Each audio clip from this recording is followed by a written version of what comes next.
اور اگر ڈیموکریسی نہیں رہے گی اور فوج حکومت کرے گی تو وہ تو پھر جی ایچ کی حکومت کرے گا.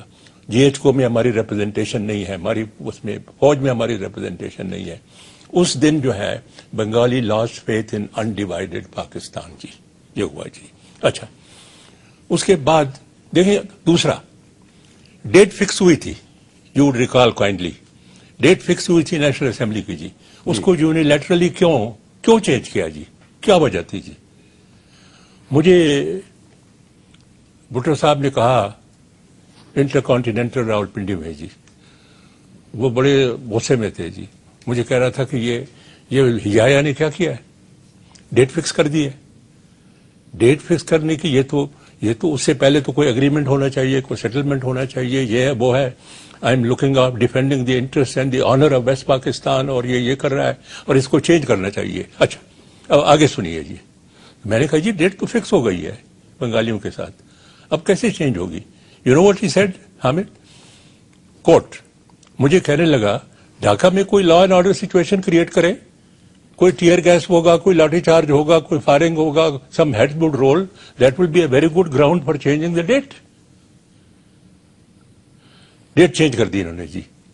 بنگالی سمجھ گیا کہ ان کے ارادے خراب ہیں جی. بنگالی سمجھ گیا کہ ان کی نیت خراب ہے جی.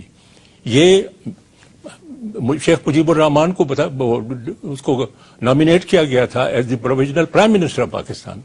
وہ سمجھ گیا کہ میں اگر پرائم منسٹر بھی بن جاؤں طاقت کا سرچشمہ جی ایچ کی ہوگا. اچھا آج کیا صورتحال ہے؟ آج کا پاکستان ڈیفرنٹ ہے 71 کے پاکستان سے؟ میں بتاؤں جی, جو سبق ہمیں سیکھنا چاہیے تھا 71 سے جی, وہ سبق ہم نے نہیں سیکھا جی.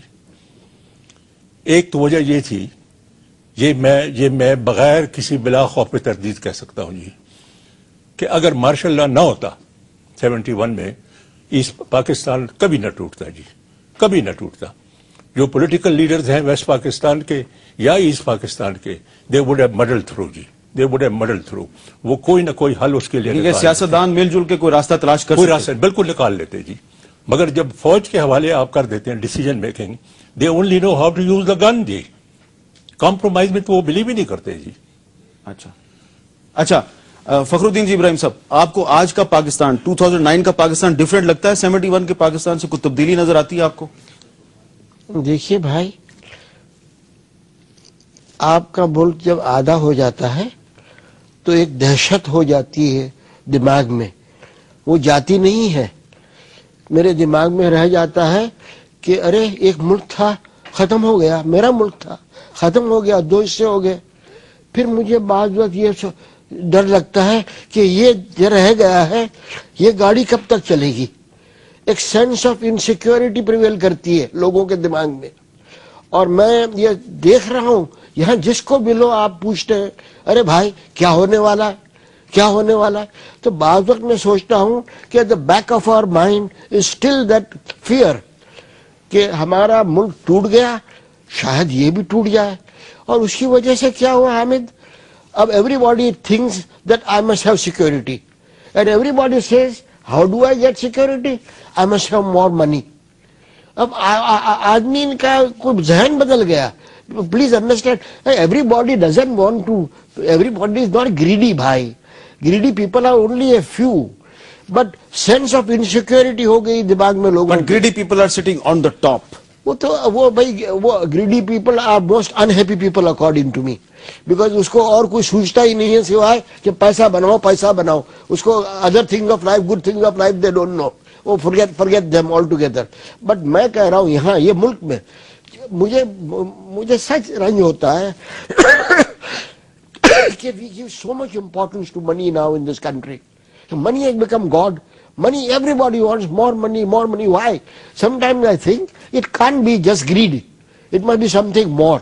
تو یہ میں نتیجے پہ پہنچا ہوں کہ لوگوں کے دماغ میں ابھی بھی انسیکیورٹی ہے کہ معلوم نہیں یہ گاڑی کا, اور ہم نے معاف کرنا, ہم نے ہمارا جو حسر کیا ہے ماشاء اللہ one military leader after another leader and third leader, تو ایک یہ سینس آف انسیکیورٹی اور بڑھ گئی ہے. اچھا اب ہم کراچی میں بات کرتے ہیں جی سابق چیف جسٹس سعید الزمان صدیقی صاحب سے. السلام علیکم صدیقی صاحب. جی وعلیکم السلام. صدیقی صاحب آج 16 دسمبر 2009 ہے اور آج سپریم کورٹ میں بھی رہا صبح 9 بجے سے لے کے 3 بجے تک. میں نے یہ نوٹ کیا کہ اکثر وکلا جو ہیں اور جو لوگ کورٹ کو اسسٹ کر رہے تھے، جسٹس شاہد عثمانی، وہ سب آج 16 دسمبر 1971 کا بار بار ذکر کر رہے تھے. اور خلیل الرحمان رمدے صاحب اور کچھ دیگر ججز وہ بھی اس حوالے سے 71 کی سچویشن کو آج کی سچویشن کے ساتھ کمپیریزن کر رہے تھے. ان کے سوالوں میں بلوچستان کے احساس محرومی کا ذکر تھا. تو میرا آپ سے یہ سوال ہے کہ سپریم کورٹ کے سابق چیف جسٹس کی حیثیت سے آج جس قسم کی ہم نے بحث دیکھی ہے سپریم کورٹ میں، آپ کیا تجزیہ کریں گے کہ اگر 1971 میں آج کی سپریم کورٹ موجود ہوتی تو کیا پاکستان ٹوٹتا یا نہیں ٹوٹتا؟ دیکھیے، آپ نے بالکل صحیح کہا. اگر کورٹس انڈیپینڈنٹ ہوتی 1971 میں تو یقیناً یہ صورتحال نہیں پیدا ہوتی جو 1971 میں ملک جو ہے وہ 2 لخت ہوا. دیکھیے، 1956 کا کانسٹیٹیوشن پہ ہمیں غور کرنا چاہیے. وہ پیریٹی کی بیسس پہ بنایا گیا تھا. پیریٹی کا مطلب یہ بنگالیوں نے قربانی دے کے ویسٹ پاکستان اور ایسٹ پاکستان کو برابری کے مساوی حقوق دے کر ایک مشترکہ آئین بنایا. جب وہ آئین آپ نے ختم کر دیا تو یقینی بات ہے آپ نے اسی دن اس بنیاد رکھ دی ایسٹ پاکستان کی علیحدگی کی. اور ایسٹ پاکستان کی علیحدگی کی میں سب سے بڑی وجہ سمجھتا ہوں کہ ماشاءاللہ 1958 میں جو لگایا، آپ نے 2 سال کے بعد ایک متفقہ آئین کو اس طرح ختم کر دیا ماشاءاللہ لگا کے، جیسے کہ معلوم ہو گیا اس کے اندر کوئی آپ نے تکلیف ہی محسوس نہیں کی. تو اس کے بعد یقیناً بنگالیوں کے دل میں یہ خیال پیدا ہوا کہ اس ملک میں جمہوریت چلی نہیں سکتی. اور یہی وجہ تھی کہ یہ 1969 میں دیکھیں آپ، 1969 میں جب 62 کا آئین ختم کیا گیا، اس وقت جبار صاحب جو تھے وہ اسپیکر نیشنل اسمبلی تھے. اگر 62 کے قائن کے تحت دیکھا جائے تو ان کو وہ پاور ٹرانسفر ہونی چاہیے تھی، جیسا کہ اسما جیلانی کیس میں سپریم کورٹ نے کہا. لیکن بجائے ان کو ٹرانسفر کرنے کے لیے آپ نے بنگالیوں کے اندر احساس محرومی انتہا درجے کا یعنی آپ نے پیدا کر دیا. بجائے اس کو کرنے کے آپ نے ایک ملٹری اس ڈکٹیٹر کو ایک خط لکھا اور یہ کہا کہ I call upon you to discharge your constitutional duty and take over the administration. آپ مجھے بتائیں کہ 62 کے کانسٹیٹیوشن میں آرمی کا کیا رول تھا؟ کوئی بھی رول نہیں لکھا ہوا ہے. تو یہ ہم نے تو خود یہ راہ اختیار کی. پھر آپ سب سے بڑی بات یہ دیکھیں، 1970 کے الیکشن جو ہوئے اس کے متعلق متفقہ فیصلہ یہ ہے کہ وہ بالکل ہی فیئر اینڈ فیئر الیکشن تھے. جب فیئر اینڈ فیئر الیکشن ہو چکے تھے تو آپ نے اسمبلیز جو وجود میں آئیں اس الیکشن کی وجہ سے ان کو آپ نے کیوں نہیں آپ نے ان کو پاور ٹرانسفر کری؟ جب آپ نے ان کو پاور نہیں ٹرانسفر کری تو یقینی طور پر جو لوگ اکثریت میں تھے ان کے ذہن میں یہ بات پیدا ہوئی کہ یہ ہمیں پاکستان کے اندر کبھی بھی حکومت کا حق جو ہے حق نہیں مل سکتا. تو یہ ہم نے خود اس کی بنیادیں رکھی ہیں. اگر یہ آپ پوری ہسٹری پاکستان کی دیکھیے پاکستان ایک وفاق کے طور پر وجود میں آیا تھا ایک جدوجہد کے ذریعے. وفاق کے چلانے کا مسلمہ اصول یہ ہے کہ تمام اکائیاں جو وفاق میں شامل ہیں ان کے اندر یہ احساس ہمیشہ زندہ رہنا چاہیے کہ وہ معاملات کو چلانے میں برابر کی حقدار ہیں. اس وقت موجودہ صورتحال اگر آپ غور کر کے دیکھیں تو اس وقت بھی موجودہ سورشیں موجود ہیں. ہم نے ایلینیٹ کر دیا ہے بلوچستان کو، ہم نے ایلینیٹ کر دیا ہے فاٹا ایریا کو. تو وہاں کے لوگوں کے اندر احساس محرومی یقیناً پیدا ہو رہا ہے اور بہت تیزی کے ساتھ پیدا ہو رہا ہے. تو وفاق کی جو اصول تھے ہم نے ان کو پوری طرح پامال کیا ہے. آپ نے ان کو اگر فوری طور پر اس کی طرف کوئی توجہ نہ دی تو میں یہ سمجھتا ہوں کہ آپ کو پھر اس پاکستان جیسی صورتحال کا سامنا ہوگا. اگر آپ نے ذرا بھی اس میں تاخیر کی اور ان کے حقوق دینے میں ذرا بھی کوتاہی برتی تو میں سمجھتا ہوں کہ پاکستان کے لیے بڑا خطرناک.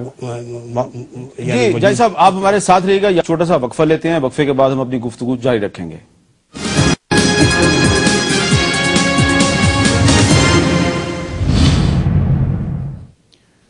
وقفے کے بعد کیپٹل ٹاک میں دوبارہ خوش آمدید. اس وقفے کے دوران ہمیں جوائن کیا ہے جناب اقبال حیدر صاحب نے. اقبال حیدر صاحب بہت شکریہ. لیکن آپ سے سوال کرنے سے پہلے میں ناظرین آپ کو کچھ کلپس سنواؤں گا. پچھلے پروگراموں میں ہم نے اس این آر او پہ کیا گفتگو کی تھی.